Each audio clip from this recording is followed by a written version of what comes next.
പറഞ്ഞിട്ടുണ്ടായിരുന്നു ഇവിടുന്ന് ഇറങ്ങുന്ന മുമ്പ് സർക്കാർ ആവശ്യപ്പെട്ടാൽ രാജ്യത്തിന് എന്റെ സേവനം ആവശ്യമുള്ളപ്പോൾ ഞാൻ എപ്പോഴും അതിന് തയ്യാറാണ്. ഒരിക്കലും എന്റെ വക ഒരു കുറവ് കാണില്ല. അതുപോലെ തന്നെ എന്നെ ക്ഷണിച്ചു. എന്നെ ആവശ്യപ്പെട്ടത് സർക്കാരായിരുന്നു. സത്യമാണ്, പാർട്ടി എന്നെ ആവശ്യപ്പെട്ടില്ല അത് ചെയ്യാൻ. പക്ഷേ സർക്കാർ ആവശ്യപ്പെടുമ്പോൾ ഞാനൊരു ഭാരതീയ പൗരനായിട്ട് എന്റെ ഡ്യൂട്ടി, എന്റെ കടമ ഞാൻ ചെയ്തു. അത് അഭിമാനത്തോടെ ചെയ്തു. തിരിച്ചു വന്നു. ഇനി ആ ഫേസ് ഇപ്പോൾ നമ്മളുടെ പുറകെയാണ്. ഇനി കൂടുതൽ സംസാരിക്കാൻ ആവശ്യമുണ്ടോ?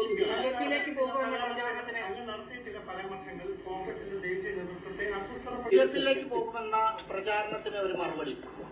നോക്കൂ, ഞാൻ എവിടേക്കും പോകുന്നില്ല. ഞാൻ കോൺഗ്രസിന്റെ ഒരു അംഗമാണ്. കോൺഗ്രസ് പാർട്ടിക്ക് എന്നെ കുറിച്ചുള്ള എന്താണ് വിചാരം കോൺഗ്രസ് പാർട്ടി തന്നെ പറയട്ടെ. എന്നോട് ചോദിക്കാൻ ആവശ്യമില്ല. ഞാൻ ഇവിടെ തന്നെ പ്രവർത്തിക്കുന്നു.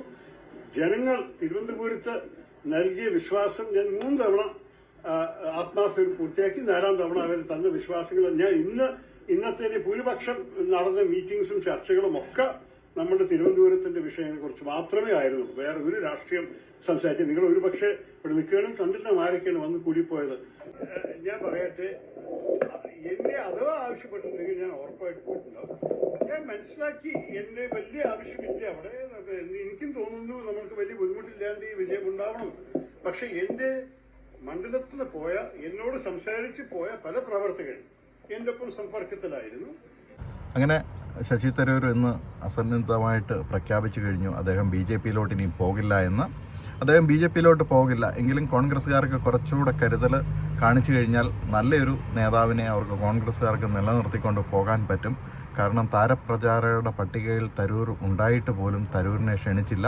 ക്ഷണിക്കേണ്ട കാര്യമില്ല എന്നാണ് ചില നേതാക്കന്മാർ അവകാശപ്പെടുന്നത്. അതുപോലെയല്ല, ശശി തരൂരിനെ പോലുള്ള ആഗോള പൗരന് ഡെയിലി പ്രോഗ്രാമുകൾ കാണും. അതൊക്കെ മനസ്സിലാക്കി കോൺഗ്രസ് നേതാക്കൾ അദ്ദേഹത്തോട് കുറച്ചുകൂടെ സ്നേഹം കാണിച്ചാൽ തരൂർ കുറച്ചു കാലം കൂടെയൊക്കെ കോൺഗ്രസിൽ കാണുമെന്നാണ് ഞങ്ങൾക്ക് പറയാനുള്ളത്. Thank you.